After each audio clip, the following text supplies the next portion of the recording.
గడిచినటువంటి ఆదివారం నుంచి ఈ ఆదివారం వరకు దేవుడు తన కృప చూపించి సజీవ లెక్కలో నిలబెట్టి దేవుని మందిరములోకి మనలందరిని నడిపించి దేవుని మాటలను వినటానికి వినిపింప చేయటానికి దేవుడిచ్చినటువంటి మహాభాగ్యమును బట్టి దేవుడిచ్చినటువంటి సమయమును బట్టి దేవునికి నా హృదయపూర్వక కృతజ్ఞతాస్తుతులు అర్పిస్తూ ఉన్నాను. కుడి వచ్చినటువంటి ప్రతి ఒక్కరు కూడా ఈ శబ్దయంత్రం ద్వారా ఎవరైతే దేవుని మాటలు వింటూ ఉన్నారో ప్రతి ఒక్కరికి ప్రభువైన యేసుక్రీస్తు వారి శ్రేష్టమైనటువంటి నామమును బట్టి మీ అందరికీ నా శుభాలను వందనములను తెలియజేస్తూ ఉన్నాను.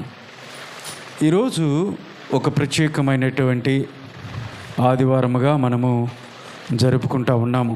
ఏంటి ఆ ప్రత్యేకత అని ఆలోచిస్తే, యేసు ప్రభు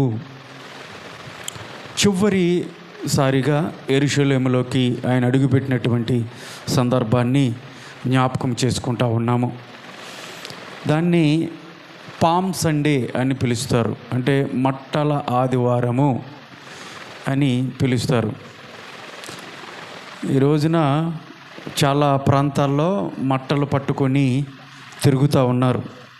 పాటలు పాడుకుంటా మట్టలు పట్టుకొని వాయిద్యాలు వాయించుకుంటూ సండే స్కూల్ పిల్లలు, ఒకప్పుడు సండే స్కూల్ పిల్లలు తిరిగేవాళ్ళు, ఈ రోజున పెద్దలు కూడా వారితో ఏకీభవించి పిల్లలు పెద్దలు అందరు కలిపి ఈ ప్రాంతము ఎక్కడైతే వారు సంఘములు ఉన్నావో ఆ ప్రాంతంలో తిరుగుతూ ఉన్నారు. ప్రభువు పాటలు పాడుకుంటూ ఆ మట్టలను, ఈత మట్టలను చేతుల్లో పట్టుకొని ఊరేగింపుగా తిరుగుతూ ఉన్నారు.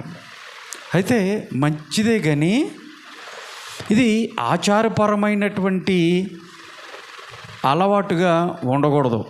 దానికి చిహ్నముగా, జ్ఞాపకముగా మనము జరుపుకోవటం మంచిదే, కాదంటలా.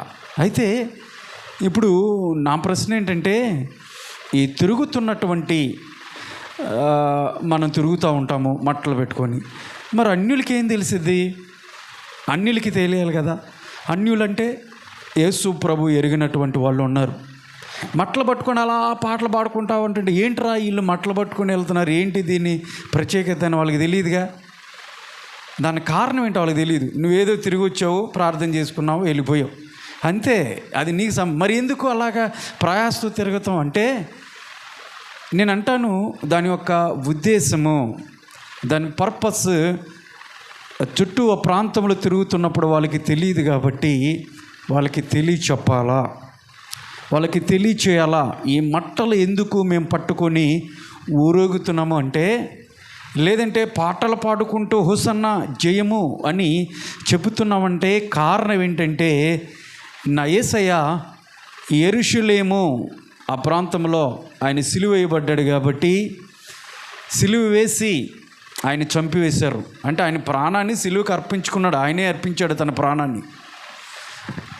ఆ చివరి 5 రోజులకు ముందు, అంటే ఈ రోజున మట్టల ఆదివారం అనుకున్నప్పుడు వచ్చే శుక్రవారం గుడ్ ఫ్రైడే, యేసు ప్రభుని సిలువకు అప్పగించి ఆ సిలువ మీద మేకులు కొట్టి చంపేసినటువంటి ఆ దినం మంచి శుక్రవారం అని పిలుస్తాం. ఎందుకంటే యేసు ప్రభు వచ్చినటువంటి ఆ ప్రణాళిక ఏదైతే ఉందో దాన్ని సక్రమంగా, జయకరముగా, విజయకరముగా ఆ కార్యాన్ని ఆయన చేశాడు కాబట్టి మంచి శుక్రవారం అంటాం. అందుకని యేసు ప్రభుని చంపేస్తే అది మంచి ఎందుకైందండి, మంచి శుక్రవారం ఎందుకైంది అనుకోవచ్చు. కారణం అది. కాబట్టి ఈ రోజు నుంచి శుక్రవారం వరకు, ఆయన చనిపోయేటువంటి ఆ శుక్రవారం వరకు 5 రోజుల ముందు యెరూషలేములోకి ప్రభువారు ఆఖరిగా ఆయన ప్రవేశించినటువంటి ఆ ఎంట్రన్స్ ఏదైతే ఉందో దాన్ని జ్ఞాపకం చేసుకుంటూ ఈ రోజున మట్టల ఆదివారం, పామ్ సండే అని పిలుచుకుంటాం. చూద్దాము, లేఖనాల్లో 4 సువార్తికులు ఈ పామ్ సండే గురించి రాశారు. 4 సువార్తికులు అంటే బైబిల్లో 4 సువార్తలు ఉన్నాయి. మొదటిది మత్తయి సువార్త, రెండవది మార్కు సువార్త, మూడవది లూకా సువార్త, నాలుగవది యోహాను సువార్త. ఈ 4 సువార్తికులు యేసు ప్రభు యొక్క జీవిత విధానాన్ని గురించి క్లుప్తంగా రాసినట్లుగా చూస్తూ ఉన్నాము. అయితే ఈ 4 సువార్తల్లో కూడా ఈ మట్టల ఆదివారం గురించి, పామ్ సండే గురించి వాళ్ళు పొందుపరిచారు. అంటే పరిశుద్ధాత్మ దేవుడు 4 సువార్తల్లో కూడా ఈ యొక్క సంఘటనను ఆయన రాయించి ఉంచాడు అంటే మనం నేర్చుకోవాల్సినటువంటి పాఠాలు ఉన్నాయి అని అర్థం. మనం అర్థం చేసుకోవాలి. ఏం నేర్చుకోవాలి ఈ పామ్ సండే నుంచి, మట్టల ఆదివారం నుంచి మనం ఏం నేర్చుకోవాలి అన్న విషయాల్ని జాగ్రత్తగా మనము విశ్లేషించి సంక్షిప్తంగా లేఖనాల ద్వారా మనం కొన్ని విషయాల్ని తెలుసుకుందాం. జాగ్రత్త చూడండి, గ్రంథాలు తెరుద్దాము. మత్తయి సువార్త 21వ అధ్యాయము 8, 9 వచనములను చదువుకుందాం. మత్తయి గారు రాసినటువంటి సువార్త 21వ అధ్యాయము 8, 9 వచనములను చదువుకుందాం. జన సమూహములోను అనేకులు తమ బట్టలు దారి పొడుగున పరచిరి. కొందరు చెట్ల కొమ్మలను నరికి దారి పొడుగున పరిచిరి. జనసమూహములలో ఆయనకు ముందుగా వెళుతున్నటువంటి వారును వెనక వచ్చుచున్న వారును దావీదు కుమారునికి జయము ఈ విధంగా పాడుతా ఉన్నారు. ఏంటంటే దావీదు కుమారునికి జయము, ప్రభువు పేరట వచ్చువానికి స్తుతింపబడును గాక, సర్వోన్నతమైన స్థలములలో జయము, సర్వోన్నత స్థలములలో జయము అని కేకలు వేయుచుండెను. అని ఏం చేశారంట? కేకలు వేసిరి. మనసులో అనుకోలా, సులువుగా అనగల, కేకలు వేసిరి. దేవుని స్తోత్రం చెప్పండి. సర్వోన్నత స్థలములలో దేవునికి ఏంటంట? జయము. ఇది అక్కడ ఉన్నటువంటి జనసమూహము కేకలు వేశారు. జాగ్రత్తగా మనం గమనించినట్లయితే ఈ పామ్ సండే, మట్టల ఆదివారమును మనం జ్ఞాపకం చేసుకుంటూ ఉన్నాము. ఈ దినాన చిన్నప్పుడు ఈ మట్టల ఆదివారం అప్పుడు సండే స్కూల్లో కూడా మేము కూడా ఈత మట్టల పొద్దున్నే వెళ్ళి ఆ ఊరు బయట ఈత చెట్లుండి ఆ ఈత చెట్లలోకి చిన్న కొడవలు తీసుకుని వెళ్ళి దాన్ని కోసేటప్పుడు చూడాలి, ఆ ముళ్ళు గుచ్చుకుంటుంటాయి. నేనే స్వయంగా మట్టలు నరుక్కుంటూ ఉండేవాడిని, వెళ్ళి తెచ్చేవాడిని. ఏదే మాకు వరకి అట్లాగా ప్రతి ఒక్కరు వెళ్ళేవాళ్ళు. పెద్దోళ్ళు వాళ్ళ ఇళ్ళలో కొంతమంది వెళ్ళి తీసుకొచ్చేవాళ్ళు. గుచ్చుకున్నప్పటికీ కూడా ఆ కొడవలతో దాన్ని కట్ చేసుకొని చక్కగా మంచి మట్టలు మధ్యలో ఉంటాయి, మంచి మట్టలు ఆ మధ్యలో ఉంటాయి కాబట్టి కొయ్యటం కష్టం. దాన్ని తీసుకొని అందంగా పూలతో అలంకరించేవాళ్ళం. రకరకాల పూలు, అవేంటి అప్పట్లో ఇదే సీజన్ కాబట్టి మల్లెపూలు పెడితే కాడు గొప్ప అనమాట ఆ రోజున. అంటే మల్లెపూలు కాస్ట్లీ, ఎక్కడ దొరకవు కాబట్టి మల్లెపూలు, మందార పూలు, రెండోది కనకాంబరాలు ఉండేవి. మా ఇంట్లో ఎక్కువగా కనకాంబరాల చెట్లు ఉండేవి. మా అమ్మ ఆ కనకాంబరాల చెట్లు పెట్టేది ఇంట్లో పెరట్లో. కనకాంబరాల చెట్లు, ఆ పువ్వులు, అందరికన్నా నా మట్ట బాగుండాలి, ఆకర్షణీయంగా ఉండాలి అని ఆ ఇంటిలో ప్లస్ పొద్దుట వెళ్ళిపోయేవాడిని. ఆ ఊళ్ళో ఎక్కడన్నా చెట్లు కనపడితే ఆ పూలు వాళ్ళని అడిగి ఒకతప్పుడు అలా కనపడకోకుండా అవి కోసుకొచ్చుకొని చక్కగా ఒక చాట పోసుకొని పేపర్లో మట్టను పట్టుకొని పొద్దున్నే తలస్నానం చేసేసేసి మట్ట దగ్గర కూర్చొని చక్కగా గుచ్చేసుకునేవాడిని. ముళ్ళు ఉంటాయిగా, ఆ ముళ్ళకి గుచ్చుకొని సండే స్కూల్ బెల్లు కొడతాం ఆలస్యం, ఎవరు మట్టాలు తీసుకొని వచ్చేస్తారు. ఇక మట్టలు పట్టుకొని ఇలాగా వచ్చేస్తూ ఉంటారు పట్టుకొని. అరే నా మట్ట చూడు ఎంత బాగుందో, నీ ఈత మట్ట చూడు ఎలా ఉందో అన్నట్టుగా మట్టలు చూసుకొని చిన్నపిల్లలం కదా అలాగా ఉండేవాళ్ళం. ఆకర్షణీయంగా ఉన్నటువంటి మట్టలు సండే స్కూల్ టీచర్స్ ఏం చేసేవాళ్ళంటే ముందు పెట్టేవాళ్ళు. ఇది అంత ఆకర్షణీయంగా లేదులే అన్నప్పుడు ఆ కిటికీల్లోనే ఎక్కడో పెట్టేసేవాళ్ళు. అలా మట్టలతో మందిరాన్ని అలంకరించేవాళ్ళు. అయితే ప్రియులారు గమనించండి, మట్టలు ఆదివారం మట్టలు పట్టుకొని తిరగాల్సినటువంటి ఆచారం మనకేనుందా? బైబిల్ ఏమైనా అలాంటిది ఏం చెప్పిందంటే చెప్పలా. మస్ట్ అండ్ షుడ్గా మనం మట్టలను పట్టుకొని లేదంటే చర్చిల్లో అలంకరించటం కానీ, వీధుల్లో సందుల్లో కేకలు వేసుకుంటా అప్పుడు తిరిగారు కాబట్టి మనం కూడా తిరగాలని బైబిల్ ఏమని చెప్పిందండి అంటే చెప్పలేదు.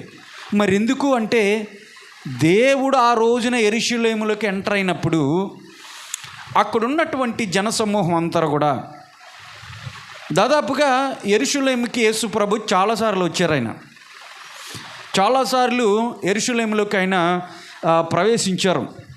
మనము యెరూషలేము గురించి మనం ఆలోచించగలిగితే యూదులు ఆచరించేటువంటి పండుగలు 7 పండుగలు ఉంటాయి. ఆ 7 పండుగల్లో ఖచ్చితంగా 3 పండుగలప్పుడు ఏంటి ఆ 3 పండుగలు అంటే పస్కా పండుగ అంటే ఐగుప్తులో బానిసలుగా ఉన్నటువంటి ఇశ్రాయేలు ప్రజలను దేవుడు విడిపించినప్పుడు ఆ రాత్రి చేసుకున్నటువంటి ఆ పస్కా అంటే పాస్ ఓవర్ దాటిపోవుట అన్నటువంటి పస్కా పండుగ, దాన్ని జ్ఞాపకం చేసుకుంటూ ఆ పండుగను చేసుకుంటారు. రెండవది ఈ గుడారాల పండుగ, పర్ణశాల పండుగ, సుక్కోతు అంటారు హెబ్రీలు, సుక్కోతు, ఆ పండుగను కూడా చేసుకుంటారు.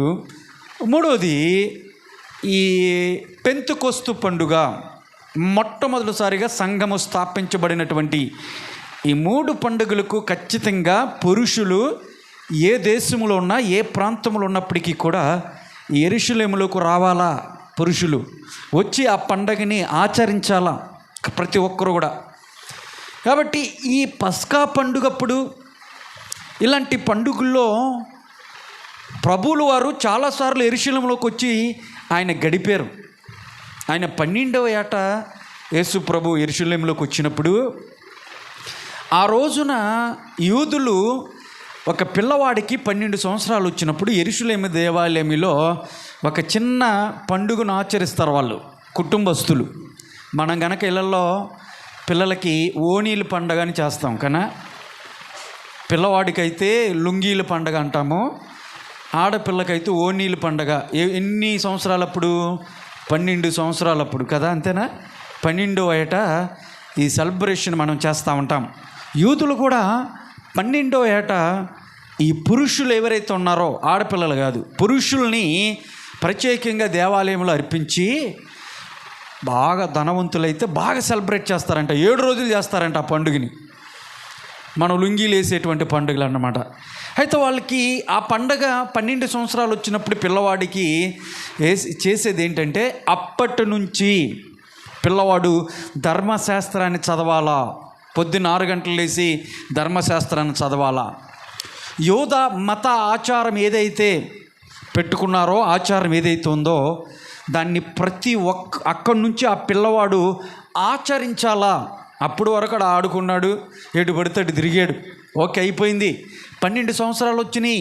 ఈ 12వ సంవత్సరం నుంచి ధర్మశాస్త్రాన్ని ఖచ్చితంగా, ఈ రోజున మనం బైబిల్ చదువుతాం లేదో తెలియదు కానీ చాలామంది ఇంట్లో ఉండి కూడా బైబిల్ చదవట్లేదు, కానీ ఖచ్చితంగా యూదుల యొక్క ఆచారము ఇశ్రాయేలు దేశంలో ప్రతి పిల్లవాడికి 12 సంవత్సరాలు రాగానే ఆడికి వేడుకని చేసి వాడికి బాధ్యతను అప్పచెప్తారు. అక్కడి నుంచి వాడు దాన్ని ఫాలో అవ్వాలి, ఆచారాలని ఫాలో అవ్వాలి. అదేవిధంగా యేసు ప్రభును కూడా 12వ ఏట యెరూషలేముకు తీసుకొచ్చినప్పుడు యేసయ్య మరియమ్మ గారు ఆ బాలుడైనటువంటి యేసు ప్రభు దేవాలయంలో ఆ శాస్త్రులు పరిసయ్యులు అనేటువంటి వారి ఎదుట నిలబడి అనేకమైనటువంటి ప్రశ్నలకి జవాబులు చెప్పాడు ఆయన.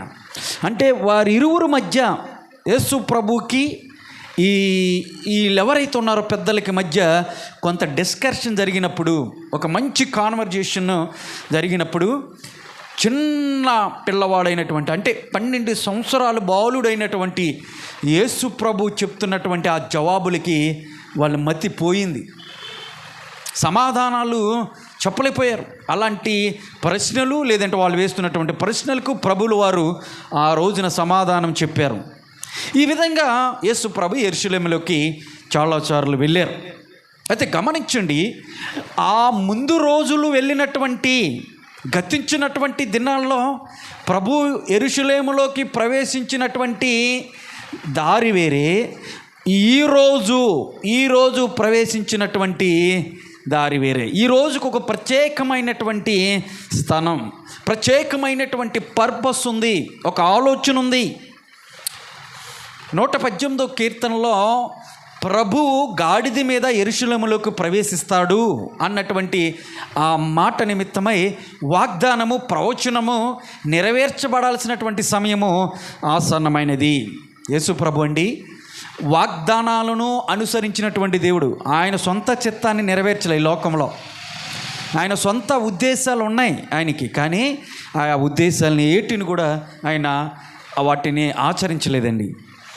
యేసు ప్రభు రాకడ గురించి కొన్ని వందల సంవత్సరాల క్రితమే, వేల సంవత్సరాల క్రితమే ఏ ప్రవచనాలు అయితే ప్రవచించారో, మెస్సయ్య వస్తాడు ఈ లోకానికి, ఆయన వస్తే ఎలాంటి కార్యాలు జరుగుతాయి, ఆయన పుట్టుకు గల ఆ యొక్క సింటమ్స్ ఏంటి, ఏవైతే చిహ్నాలు ఉన్నాయో వాటన్నిటినీ ప్రభువులు వారు నెరవేర్చుకుంటా వచ్చారు. ఇప్పుడు 118వ కీర్తనలో, ఆ కీర్తనలో ఉన్నటువంటి వాగ్దానము లేదంటే ప్రవచనము, మెస్సయ్య గాడిద పిల్ల మీద యెరూషలేముకి వెళతాడు అన్నటువంటి మరి ఆ వాగ్దానం నెరవేర్చబడాలి కదా. అందుకని ప్రభువులు వారు గాడిద పిల్లని ఎంచుకొని యెరూషలేములోకి ఆ రోజున ప్రవేశించారు. మరి ఈ ఎంట్రన్స్ ఏంటి? ఈ ఎంట్రన్స్ గల ప్రత్యేకమైనటువంటి స్థానం ఏంటి, ప్రత్యేకమైనటువంటి ఆ యొక్క ఆలోచన ఏంటి అంటే, చివరిసారిగా ప్రభువులు వారు యెరూషలేములకు ప్రవేశించారు. కారణం ఏంటంటే ఆయన చనిపోయేటువంటి సమయము ఆసన్నమైనది. ఎవరైనా కొన్ని రోజులు చచ్చిపోతావు నువ్వంటే ఆ వ్యక్తి, లేదంటే ఇదిగో పలానా రోజున నిన్ను చంపేస్తాంరా, పలానా రోజున నువ్వు పని అయిపోయింది, నీ ప్రాణం తీసేస్తామంటే ఆ వ్యక్తి అక్కడ ఉంటాడండి. తప్పించుకుంటానికి చూస్తాడు, పారిపోవటానికి చూస్తాడు, తన ప్రాణాలని కాపాడుకుంటానికి చూస్తాడు. కానీ ప్రభువులు వారు చూడండి, సమయం ఆసన్నమైనప్పుడు ప్రభువు శిలువ మరణాన్ని పొందేటువంటి మానవాళి నిమిత్తమై, ఆయన రక్షణ నిమిత్తమై చనిపోవలసినటువంటి ఆ గడియ, ఆ రోజు ఆసన్నమైనప్పుడు ప్రభువులు వారు యెరూషలేములకు వచ్చారు. చచ్చిపోవటానికి వచ్చాడు ఆయన ఎంట్రన్స్. ఆయన ఎంట్రన్స్ ఎంత గంభీరంగా ఉందంటే, యెరూషలేములోకి ఆయన ప్రవేశించినటువంటి తీరు ఎంత గంభీరంగా ఉందంటే చూడండి, ఎంట్రన్సే చాలా ఉన్నతంగా ఉంది. మీరు ఈ సైట్లు మనం చూస్తూ ఉంటాము, ఈ స్థలాలు అమ్మేటువంటి వాళ్ళు ఈ సైట్లు వేస్తూ ఉంటారు. ఆ స్థలాన్ని ఆ యొక్క మ్యాప్ ఏదైతే ఉందో ఆ మ్యాప్ వేసి ఆ స్థలాల్ని బిట్లుగా అమ్మటానికి అట్లు కొలిసి అట్లు పెట్టినప్పుడు ఎంట్రన్స్ ఒక పెద్ద పిల్లర్లు వేసి ఆర్చిలు వేస్తారు. చూసారా? స్థలానికి ఎంట్రన్స్ గోడలు కట్టి ఆ ఎంట్రన్స్లోకి వెళ్ళేటప్పుడు పెద్ద ఆర్చి ఉంటుంది, చాలా ఘనంగా ఉంటుంది, చూడటానికి చాలా బాగుంటుంది. అంటే ఆ ఎంట్రన్స్ తగ్గట్టుగా స్థలం అన్నట్లు లెక్క. ఆ ఎంట్రన్స్కి ఒక ఆలోచన వచ్చేసేయాలి మనుషుల్లో, ఈ స్థలాన్ని కొనాలి అని. వెంచర్లోకి ఎంట్రన్స్ అయ్యేటప్పుడు ఆ ఆర్క్ ఎలాగైతే వేస్తారో, యేసు ప్రభు యొక్క మరణములోకి వెళ్తూ ఉన్నాడు. శిలువ మరణంలోకి తను అప్పగించేటువంటి ఆ వెంచర్లోకి వెళ్ళేటప్పుడు ఆయన ఎంట్రన్స్ ఏ విధంగా ఉందో అంటే, ఆయన ఒక గాడిద పిల్లను ఎన్నుకున్నాడు. యేసు ప్రభు గమనించినట్లయితే ఆ రోజు బేత్పగే బేతనియా అన్నటువంటి ఒక ప్రాంతంలో ప్రభువులు వారు ఉన్నారు. బేత్పగే బేతనియా అంటే రెండు ట్విన్ విలేజెస్, అంటే రెండు కూడా కలిపి ఒక సిటీగా ఉంటాయి. రెండు ఊర్లు కలిపి దాన్ని బేతనియా, బేత్పగే అని ఆ రెండు ఊర్లను పిలుస్తారు. రెండు ఊర్లు కూడా కలిసే ఉంటాయి. అది గమనించండి. ఈయన బేతనియాలో ఉండి ప్రభు ఆ ముందు ఉన్నటువంటి ఊరిని చూసి శిష్యులను పిలిచి అంటాడు, మీరు ఎదురుగా కనపడుతున్నటువంటి ఆ ఊరిలోకి వెళ్ళండి, అక్కడ ఒక ప్రాంతంలో ఒక గాడిద పిల్ల కట్టబడి ఉంటుంది. ఆ గాడిద పిల్లను మీరు తీసుకొని వచ్చేసేయండి. ఆ ఇంటి యజమానుడు లేదంటే ఆ ఇంటిలో ఉన్నటువంటి వాళ్ళు ఎవరైనా వచ్చి, మీరేంటండి గాడిద పిల్లను ఓడదీస్తున్నారంటే, ఇది ప్రభువుకి కావలసినదై ఉన్నది అని చెప్పండి, ఇది ప్రభువు కావాలంటండి అని అనండి, ఇక వాళ్ళేం మాట్లాడరు అని ప్రభువు చెప్పాడు. అప్పుడు అదేవిధంగా ఆ శిష్యులు ప్రభువు చెప్పినట్టుగానే ఆ ఊరిలోకి వెళ్ళి కట్టబడినటువంటి గాడిద పిల్లను ఒప్పదీశారు. వాళ్ళు అడిగారు, చెప్పినట్లుగానే చెప్పారు. యేసు ప్రభు ఏదైతే చెప్పారో ఇది ప్రభువు కావాల్సి ఉందండి అనగానే వాళ్ళు ఏం మాట్లాడాల. ఆ గాడిద పిల్లను తీసుకొచ్చిన తర్వాత గాడిద పిల్లను ప్రభు ఎక్కాడు. గాడిద పిల్లను ప్రభు ఎక్కేటట్టి ఆ ప్రాంతాన్ని ఈరోజు కూడా మనం గమనించినట్లయితే యెరూషలేములో ప్రభు ఒక రాయి ఎక్కి గాడిద పిల్లను ఎక్కాడంట. ఒక రాయి మీద. ఈ రోజున సైకిల్ తొక్కేవాళ్ళు సైకిల్ అందట్లేదనుకో ఏం చేస్తారు, ఒక రాయి చూసుకుంటారు, అవునా? ఒక రాయి చూసుకొని ఆ రాయి మీద ఎక్కి ఆ రాయి మీద నుంచి గాడిద పిల్ల ఎక్కుతారు, అది సైకిల్ని ఎక్కుతారు. ప్రభువు కూడా అట్లాగే ఎక్కాడంట. ఆ రాయి ఏదైతే ఉందో ప్రభు ఎక్కి కాళ్ళు పెట్టినటువంటి రాయి, ఈ రాతి మీద నుంచి గాడిద పిల్లని ఎక్కాడని ఆ రాతిని జాగ్రత్త పరిచి అక్కడ ఒక పెద్ద టెంపుల్ కట్టారు. ఈరోజు కూడా వెళుతున్నటువంటి వాళ్ళు ఇది గాడిద పిల్ల ప్రభు ఎక్కినటువంటి రాయి, ఈ రాయిని సపోర్ట్ చేసుకొని గాడిద పిల్ల ఎక్కాడు యేసు ప్రభుని ఆ రాయిని చూసి వస్తూ ఉంటారు. అక్కడ గాడిద పిల్లని ఎక్కి ప్రభు యెరూషలేములోకి ఎంటర్ అయ్యాడు. ఆ ఎంటర్ అవుతున్నప్పుడు ఆ యెరూషలేములో ఉన్నటువంటి వాళ్ళందరూ కూడా తమ వస్త్రములను, అంటే పై వస్త్రాలని, యూదులు 5 వస్త్రాలను ధరిస్తారు. 5 వస్త్రాలు ఉంటాయి వాళ్ళు ధరించేటువంటి దుస్తులు. ఆ పై వస్త్రాన్ని, లోప అంగీ ఉంటుంది, కింద వరకు ఒకే అంగీ ఉంటుంది, ఆ అంగీ పైన ఇంకోటి వస్త్రాన్ని వేస్తారు. ఆ పై వస్త్రాన్ని తీసంట యేసు ప్రభు గాడిద మీద ఏ మార్గంలో వస్తున్నాడో ఆ మార్గంలో గాడిద పిల్లకు ముందుగా వస్త్రాలను పరిచారంట. అంత మాత్రమే కాదు, వారు అక్కడ రాసి ఉంటుంది, ఒక కొమ్మ అంటే ఒక చెట్టు కొమ్మలను నరికి, అదిగా మనం చదువుకున్నాం, ఆ చెట్టు కొమ్మలను తీసుకొని ఆ చెట్టు కొమ్మను కూడా దారి పొడుగున వారు పరుస్తూ అక్కడ దావీదు కుమారునికి జయము, ప్రభు పేరట వచ్చువాడు స్తుతింపబడునుగాక, సర్వోన్నతుని యొక్క కుమారునికి స్తుతి, హోసన్నా జయము అని కేకలు వేస్తూ ఉన్నారంట.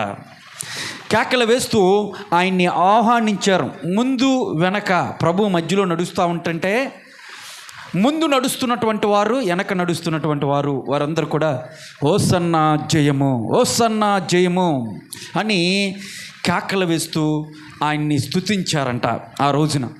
ఆ విధంగా ప్రభు యెరూషలేములోకి ఎంటర్ అయ్యాడు. ఈ మట్టల ఆదివారం వాళ్ళు అక్కడ ఏం రాశాడంటే, మత్తయ్య గారు ఏం రాశారంటే చెట్టు కొమ్మలు అని రాశారు. చెట్టు కొమ్మలు. వాస్తవంగా వాళ్ళు పట్టుకున్నది ఖర్జూరపు మట్టలు పట్టుకున్నారు. ఆ ప్రాంతంలో ఎక్కువగా ఖర్జూరపు మట్టలు ఎక్కువగా ఉంటాయి. యెరూషలేము ప్రాంతంలో ఖర్జూరపు చెట్లు ఎక్కువగా ఉంటాయి. ఈ ఖర్జూరపు చెట్టు అని ఎక్కడ రాశారండి? ఇక్కడ ఏంటో చెట్టు కొమ్మలను ఉన్నాయి కదా, మీరేంటో ఖర్జూరపు మట్టలు అంటున్నారు, ఎక్కడ ఉన్నాయంటే దానికి క్షుణ్ణంగా ఆ కొమ్మలు ఏంటో యోహాను గారు రాశారు. చూడండి, యోహాను సువార్త 12వ అధ్యాయము 12వ వచనములో ఆ కొమ్మలు ఏంటనేది ఆయన రాశారు. వాళ్ళు చేతుల్లో ఉన్నటువంటి ఆ కొమ్మలు, దారి పొడుగున ఆయనకి పరిసినటువంటి ఆ లేత కొమ్మలు ఏంటి అని ఆలోచన చేస్తే అక్కడ చెప్పాడు ఆయన. యోహాను సువార్త 12వ అధ్యాయం 12వ వచనం చదవమ్మా.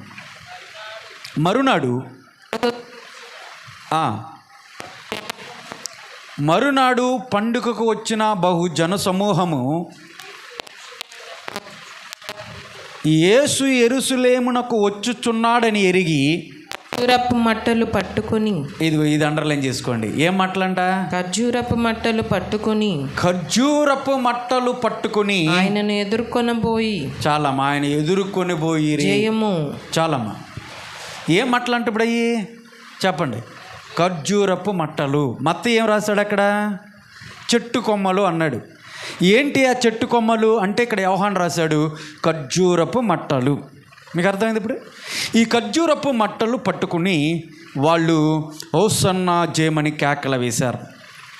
లేత ఖర్జూరపు మట్టలు పట్టుకొని ఆ దారి పొడుగున కూడా వాటిల్ని పరిచి వాటిని పట్టుకొని ప్రభుల వారిని స్తుతించినట్లుగా మనం చూస్తూ ఉన్నాము. జాగ్రత్తగా గమనించండి.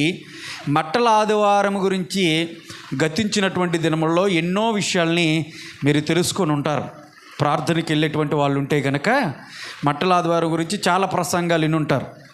పోయిన సంవత్సరం నేనేం చెప్పానంటే ఇదే రోజు గాడిద పిల్ల గురించి చెప్పా. యేసు ప్రభు గాడిద ఎక్కాను కదా, ఆ గాడిదని ఎక్కడానికి గల కారణాలు వాటిలన్నిటిని కూడా చెప్పాను. కట్టబడిన గాడిద, అదేవిధంగా పాత బట్టలు, పాత గోని సంచులు వేసినటువంటి గాడిద, అరణ్యపు అడవి గాడిద అని ఈ గాడిదలు, రకరకాల గాడిదల గురించి నేను చెప్పాను. అయితే ఈ రోజున ఈ మట్టల ఆదివారపు దినమున కొన్ని ప్రత్యేకమైనటువంటి విషయాలను మీ ముందు పెట్టాలని నేను ఆశపడతా ఉన్నాను. ఏ రోజన్నా మీకు ఇన్ని ఆదివారాలు జరుపుకున్నారుగా, మట్టల ఆదివారాలు కొన్ని సంవత్సరాల నుంచి వింటూ ఉన్నారు కదా, ఈ ప్రశ్న ఎప్పుడైనా వచ్చిందా? ఏంటి ఆ ప్రశ్న అంటే, యేసు ప్రభు యెరూషలేములోకి గాడిద మీద ప్రవేశించినప్పుడు ఆ రోజున ఈ యొక్క ఖర్జూరపు మట్టల ఎందుకు వాళ్ళు పట్టుకున్నారు? చాలా కొమ్మలు ఉన్నాయిగా, చాలా చెట్లు ఉన్నాయి కదా, రకరకాల చెట్లు ఉన్నాయి కదా, మరి ఖర్జూరపు చెట్టు యొక్క లేదంటే ఆ మట్టలు ఎందుకు పట్టుకున్నారు? ఖర్జూరపు మట్టలతోనే దేవుని ఎందుకు ఎదుర్కొన్నారు? ఎందుకు ఆయన స్తుతించారు? ఆ మట్టలే పట్టుకోవటానికి గల కారణం ఏంటి? ఎప్పుడైనా ప్రశ్నించుకున్నారు? ఇవాళ ప్రశ్నించుకుందాం. వాళ్ళు ఖర్జూరపు మట్టలు పట్టుకోవటానికి కారణము నేను చెప్పాను ఇందాకే. ఖర్జూరపు మట్టలు మన ఏరియాలో దొరకవు కాబట్టి ఈత చెట్లు మట్టలను ఉపయోగిస్తాం. అంటే ఇవన్నీ ఒకే జాతి. ఖర్జూరపు చెట్లు, ఈత చెట్లు ఇవన్నీ కూడా ఒకే జాతి. ఖర్జూరపు చెట్లు ఎరుకో పట్టణంలో ఖర్జూర కాయలు ఎక్కువగా ఉంటాయి. యెరూషలేములో ఎరుకో పట్టణంలో ఎడారి ప్రాంతం అనమాట. ఇన్ని కూడా ఎక్కువగా ఈ ఖర్జూరపు చెట్లు ఉంటాయండి. మనం ఖర్జూర కాయలు తింటామా? ఖర్జూర కాయలు తెలుసుగా. ఈరోజు డాక్టర్ చెప్తున్నారు పొద్దున్నే 2 కాయలు, సాయంత్రం 2 కాయలు తినాలంట. 2 పళ్ళు, ఖర్జూర పళ్ళు పొద్దున్నే 2, సాయంత్రం 2 తింటే హార్ట్ అటాక్ రావంట, గుండెకి మంచిదని డాక్టర్ చెప్తా ఉన్నారు. ఈ పండ్లు అక్కడ విరివిగా ఉంటాయి. మన ఈతకాయలు చూస్తే ఈత చెట్లకి చిన్న కాయలు ఉంటాయి, అక్కడ మట్టలు పెద్దగా ఉంటాయి, చెట్లు పెద్దగా ఉంటాయి, కాయ కూడా చాలా సైజు ఉంటుంది, చాలా తీయగా ఉంటాయి. ఆ కాయ మనకు వస్తూ ఉంటుంది, మనం తింటాం. అయితే అలాంటి ఖర్జూరపు మట్టలు పట్టుకొని దేవుణ్ణి ఎదుర్కొని స్తుతించినటువంటి ఆ జనులు ఆ మట్టలతోనే ప్రభుని ఎందుకు ఎదుర్కొన్నారు? ఖర్జూరపు మట్టలకి గల ఆ యొక్క ప్రత్యేకత ఏంటి? దానికి సాదృశ్యం ఏంటి? ఖర్జూరపు చెట్లు బైబిల్లో ఏం చెప్తా ఉన్నాయి అని జాగ్రత్తగా మనం గమనిస్తే కొన్ని విషయాల్ని మీ ముందుకి నేను తీసుకురావాలని ఆశపడతా ఉన్నాను. చూడండి, మొట్టమొదటిసారిగా ఆ ఖర్జూరపు మట్టలు దేవుని ఆరాధనకు సాదృశ్యంగా కనపడతా ఉన్నాయి. అదే మాటను మనం చూసుకుందాము. 2 క్రానికల్ అంటే 2వ దినవృత్తాంతాల గ్రంథము, 3వ అధ్యాయము 5వ వచనాన్ని చదువుకుందాం. అక్కడ ఈ మాటను మనం చూడగలం. 2వ దినవృత్తాంతాల గ్రంథము 3వ అధ్యాయము 5వ వచనం చదువమ్మా. మందిరపు పెద్ద గదిని దేవదారు పలకలతో కప్పి వాటిపైన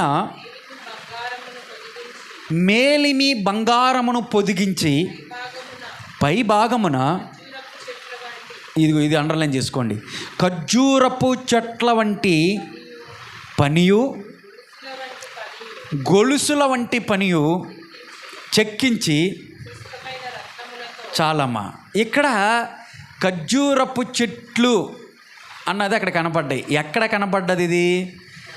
దేవాలయము. ఏ దేవాలయం ఇదంటే యెరూషలేము దేవాలయము. ఇక్కడ కనపడింది ఖర్జూరపు చెట్లు. ఆ డిజైన్ ఏదైతే ఉందో ఆ డిజైన్ గురించి ఇక్కడ మనం చూసాం. ఇప్పుడు యెరూషలేము దేవాలయాన్ని ఎవరు కట్టారు అంటే దావీదు యొక్క కుమారుడు సొలొమోను గారు కట్టించారు. ఒక పెద్ద దేవాలయం అది. ఈరోజు కూడా ఆ దేవాలయం ఉంది.